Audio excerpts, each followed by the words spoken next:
Hello students, chapter 3 structural organization in animals।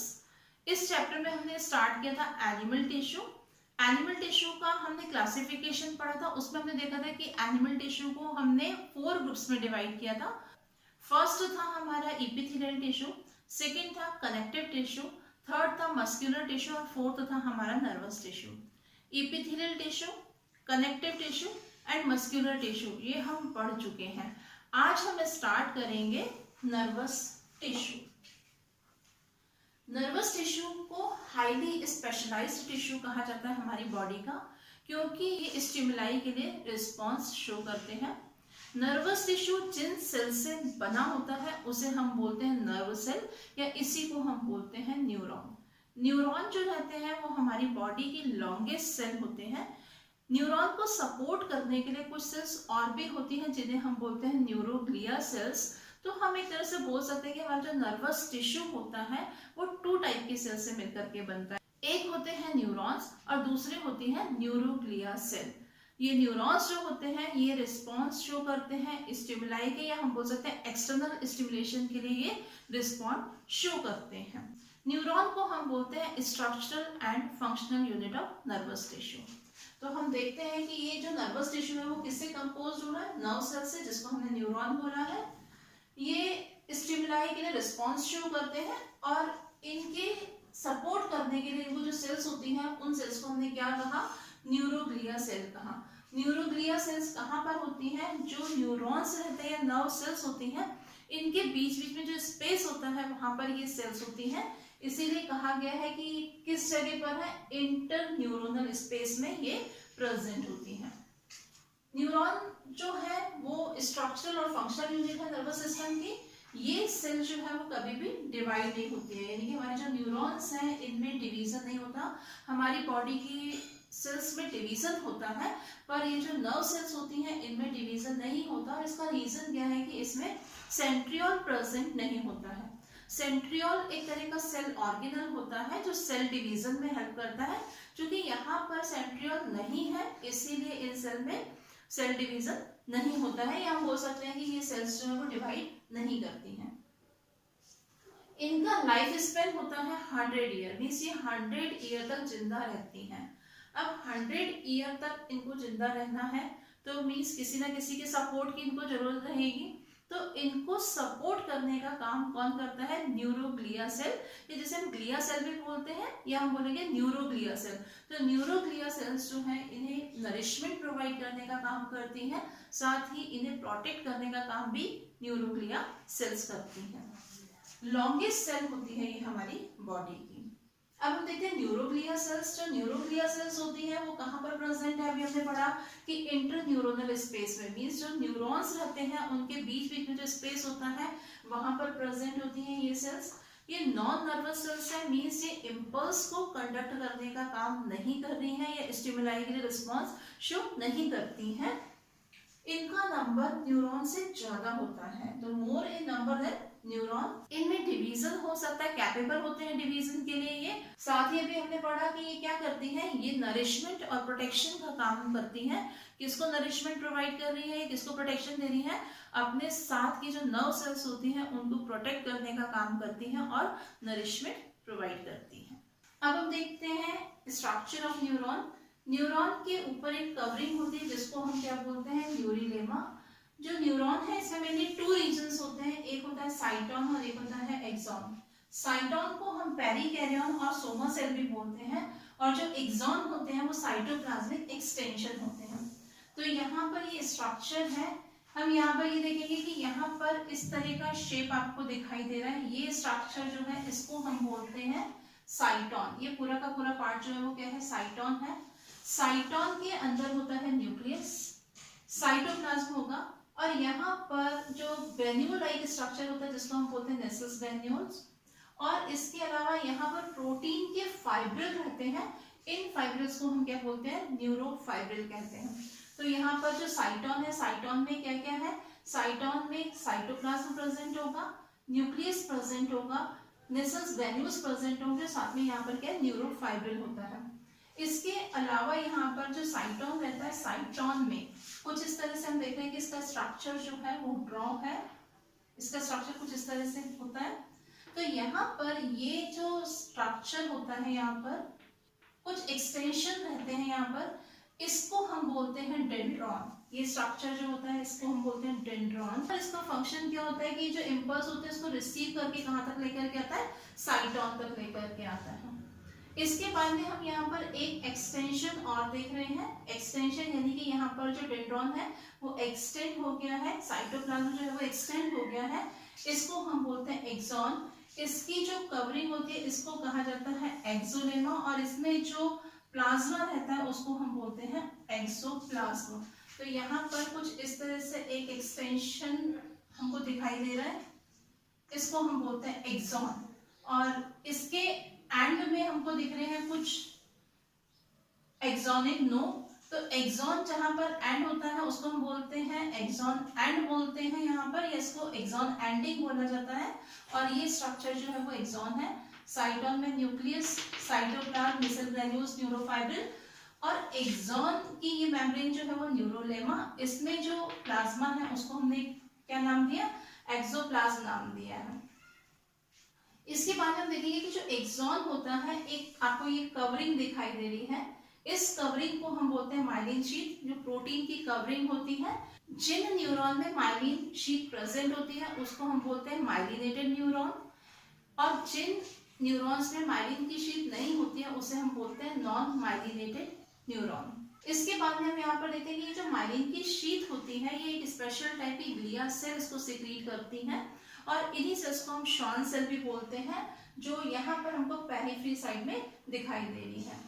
यहाँ पर हम देखते हैं कि जो माइलिन शीट है वो कंटिन्यूअस नहीं है, बीच बीच में आपको ब्रेक दिखाई दे रहा है, मींस यहाँ पर ये एक्सॉन को कवर नहीं कर रही है। इसको हम बोलते हैं नोड ऑफ रेनवियर कहते हैं। यहाँ पर जो न्यूरॉन है, न्यूरॉन का जो एंडिंग होता है उसे हम बोलते हैं एक्सॉन एंडिंग, या एक्सॉन की एंडिंग है इसलिए हम इसको बोल रहे हैं एक्सॉन एंडिंग। और यहाँ पर कुछ नॉब लाइक स्ट्रक्चर रहते हैं एंड पर, जिसको हम बोलते हैं एक्सॉनिक नोड। तो यहाँ पर हम देख सकते हैं कि जो एक्सॉन है इसके ऊपर माइलिन शीट बना देते हैं हम। यहाँ पर पेरिफेरी साइड में क्या है, शॉन सेल्स प्रेजेंट होती है।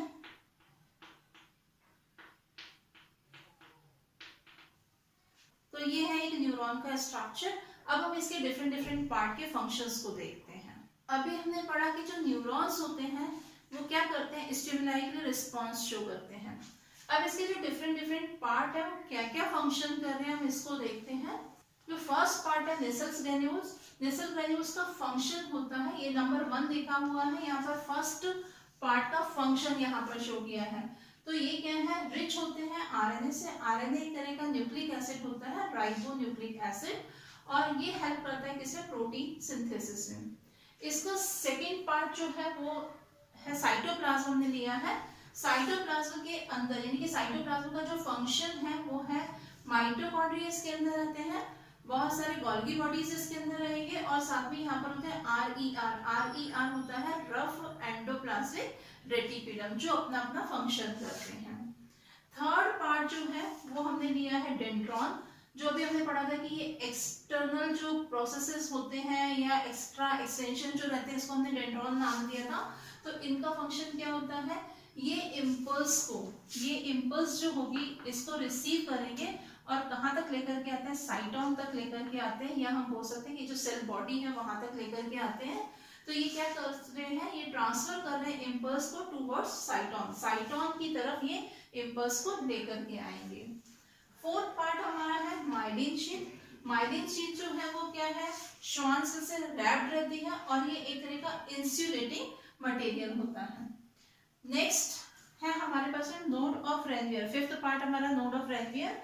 तो नोड ऑफ रेनवियर का फंक्शन क्या होता है, ये साल्टेटरी कंडक्शन होता है। साल्टेटरी कंडक्शन का मतलब होता है कि यहाँ पर जो कंडक्शन होता है तो कंडक्शन नोड टू नोड होगा।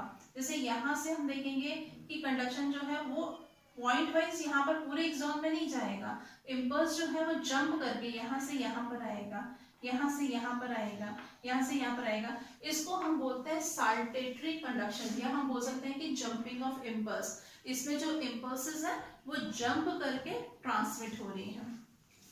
नेक्स्ट पार्ट हम लेते हैं 6 नंबर का न्यूरोफाइब्रिल। इसका फंक्शन हम देखते हैं यहाँ पर। तो ये क्या कर रहा है, ये एक तरह का प्रोटीन का नेटवर्क होता है और जो इसको शेप प्रोवाइड करता है। अब हम देखते हैं इसके 7 पार्ट का फंक्शन, एक्सोनिक नोब का फंक्शन। एक्सोनिक नोब क्या करता है, एक्सोनिक नोब ये जो है क्या है, एक्सॉन का एंड, इस पर नोब लाइक स्ट्रक्चर जिसको हमने एक्सोनिक नोब नाम दिया है। हम देखेंगे कि यहाँ पर जो न्यूरॉन्स रहते हैं हमारे, तो एक न्यूरॉन दूसरे न्यूरॉन से कनेक्ट रहता है, पूरी तरह से जुड़े हुए नहीं रहते हैं ये, इनके बीच में गैप रहता है। और यहाँ पर ये जो जंक्शन होता है इसको हम बोलते हैं सिनेप्टिक जंक्शन, जिसमें एक न्यूरॉन का एंड या एक्सोनिक नोब होगा और दूसरा न्यूरॉन जो रहता है उसके डेंड्राइट्स जो रहते हैं या डेंड्रॉन जो रहते हैं, उनके बीच में जो स्पेस होता है वहां पर एक फ्लूइड होता है जिसको हम बोलते हैं एसिटाइल कोलिन या एड्रेनालिन भी होता है। तो ये जो होता है एड्रेनालिन या एसिटाइल कोलिन, ये काम करता है न्यूरोट्रांसमीटर की तरह, मींस जो इम्पल्स आती है उस इम्पल्स को ट्रांसफर करेगा एक न्यूरॉन से दूसरे न्यूरॉन में। तो इस तरह से हमने इसके डिफरेंट पार्ट के फंक्शंस देखे। यहाँ पर ये जो नंबर थे उन नंबर के अकॉर्डिंग ही यहाँ पर फंक्शंस लिखे हैं। जैसे फर्स्ट नंबर पर हमारे पास में नेसल ग्रेन्यूल्स है, तो फर्स्ट फंक्शन नेसल ग्रेन्यूल्स का है। सेकंड नंबर पर हमने साइटोप्लाज्म लिखा है, तो ये सेकंड फंक्शन साइटोप्लाज्म का। थर्ड नंबर पर हमने लिखा है डेंड्रॉन, तो थर्ड फंक्शन जो है वो डेंड्रॉन का है।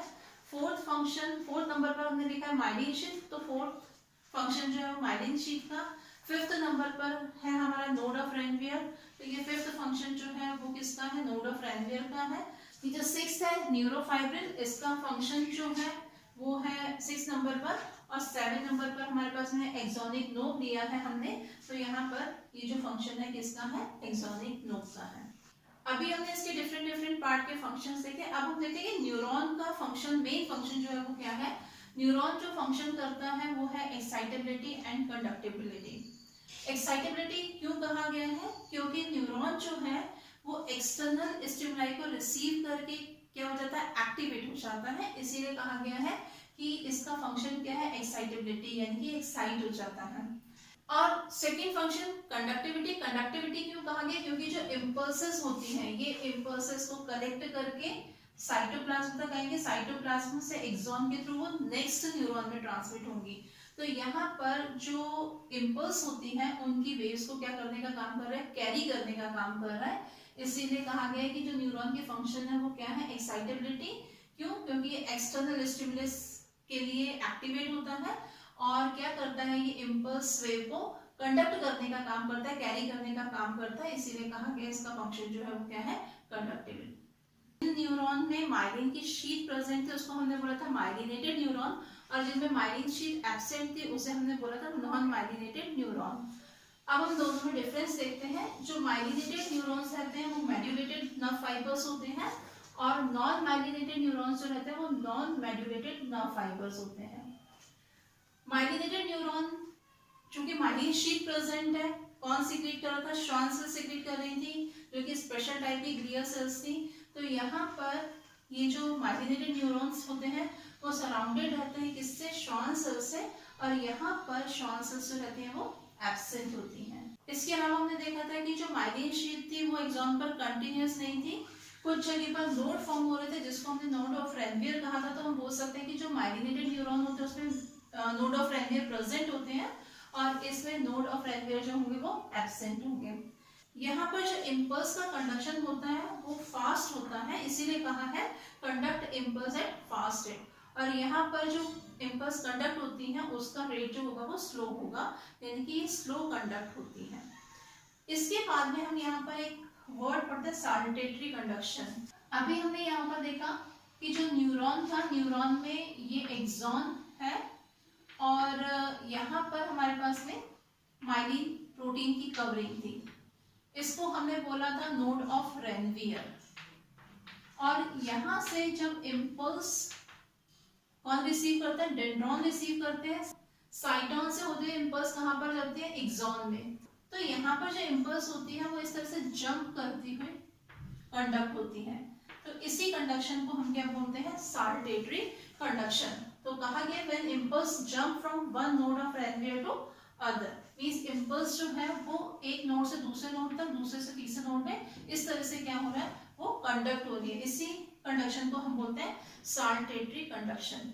और जो नॉन माइलिनेटेड न्यूरॉन होते हैं, यहाँ पर माइलिन की कवरिंग नहीं होती है, तो यहाँ पर क्या होता है, इस पॉइंट से इम्पल्स जो है वो कंडक्ट इस पॉइंट पर आएगी, यहाँ से कंडक्शन होगा इस पॉइंट पर, यहाँ से कंडक्शन होगा इस पॉइंट पर।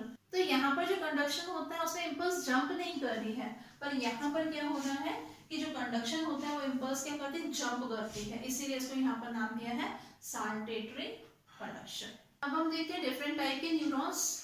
तो यहाँ पर इनमें जो प्रोसेसेस थे, इस बेस पर न्यूरॉन को क्लासिफाई किया गया है यूनिपोलर, बाइपोलर एंड मल्टीपोलर में। यूनिपोलर मींस जिसमें केवल सिंगल प्रोसेसेस प्रेजेंट होगा उसको हम बोलेंगे यूनिपोलर। बाइपोलर जिसमें दोनों साइड प्रोसेसेस प्रेजेंट होंगे उसको हम बोलेंगे बाइपोलर। और मल्टीपोलर मींस जिसमें बहुत सारे प्रोसेसेस प्रेजेंट होते हैं उसको हम बोलते हैं मल्टीपोलर। तो इसमें एक्सटेंशन किस तरह का है, इस बेस पर इसको क्लासिफाई किया गया यूनिपोलर, बाइपोलर और मल्टीपोलर में। इसके अलावा न्यूरॉन, अभी हमने पढ़ा कि इम्पल्स को कंडक्ट करने का काम करते हैं, तो वो कहाँ से कहाँ तक कंडक्ट कर रहे हैं, इस बेस पर इसको क्लासिफाई किया गया 3 टाइप्स में। फर्स्ट न्यूरॉन है सेंसरी न्यूरॉन। सेंसरी न्यूरॉन वो न्यूरॉन होते हैं जो सेंसरी ऑर्गन से मैसेज को या इम्पल्स को कंडक्ट करते हैं सेंट्रल नर्वस सिस्टम तक, तो ऐसे न्यूरॉन को हम बोलते हैं सेंसरी न्यूरॉन। मोटर न्यूरॉन वो न्यूरॉन होते हैं जो इम्पल्स को कंडक्ट करते हैं सेंट्रल नर्वस सिस्टम से मसल्स तक, उसको हम बोलते हैं मोटर न्यूरॉन। और ये जो मिक्स न्यूरॉन है ये दोनों ही तरह का काम करते हैं, सेंसरी न्यूरॉन की तरह भी काम करते हैं और मोटर न्यूरॉन की तरह भी काम करते हैं। अब हम देखते हैं साइनेप्स। साइनेप्स क्या होता है, यहाँ पर एक न्यूरॉन, ये एक न्यूरॉन है और ये इसका एक्सॉन, ये एक्सॉन का एंड। फिर हम यहाँ पर सेकेंड न्यूरॉन ड्रॉ करते हैं, ये इसका एक्सॉन, ये इसकी डेंड्रॉन और डेंड्रॉइड्स। तो वो पॉइंट जहां पर एक न्यूरॉन का नर्व एंडिंग या एक्सॉन एंडिंग दूसरे न्यूरॉन के डेंड्रॉइड से मिलते हैं, इस पॉइंट को हम क्या बोलते हैं, इस जंक्शन को हम क्या बोलते हैं, साइनेप्स बोलते हैं। और यहाँ पर इनके बीच में एक फ्लूइड रहता है, इस फ्लूइड को हम बोलते हैं एसिटाइल कोलिन। और यहाँ पर एड्रेनालिन भी होता है जो क्या करता है, इम्पल्स को ट्रांसमिट करता है one neuron to another neuron. तो यहाँ पर ये ट्रांसमिशन का काम कौन कर रहा है, ये फ्लूइड करता है, एसिटाइल कोलिन करता है, इसीलिए हम इसको क्या बोलते हैं, न्यूरोट्रांसमीटर भी बोलते हैं। और ये जो इम्पल्स का कंडक्शन जो होता है ओनली वन वे में होता है। ये यहाँ से अगर इम्पल्स जा रही है, इम्पल्स कौन रिसीव करता है, डेंड्रॉन रिसीव करते हैं, डेंड्रॉन से साइटोप्लाज्म में इम्पल्स आती है और फिर यहाँ से ये कंडक्ट होती है। तो जब ये कंडक्ट होती है तो ये एसिटाइल कोलिन के थ्रू नेक्स्ट न्यूरॉन में ट्रांसमिट हो जाएगी। पर यहाँ पर ये रिवर्स ट्रांसमिशन नहीं होता है, या हम बोल सकते हैं कि यहाँ पर इम्पल्स जो है वो केवल वन वे में ही ट्रांसमिट होती है। तो इस तरह से ये एनिमल टिश्यू हमारा कंप्लीट होता है। इस चैप्टर में आपकी एनसीईआरटी की बुक में morphology of earthworm, morphology of cockroach and morphology of frog भी दिया हुआ है जो हमारे सिलेबस में अभी नहीं है। तो इस तरह से ये चैप्टर हमारा कंप्लीट होता है। नेक्स्ट क्लास में नेक्स्ट चैप्टर स्टार्ट करेंगे। Thank you.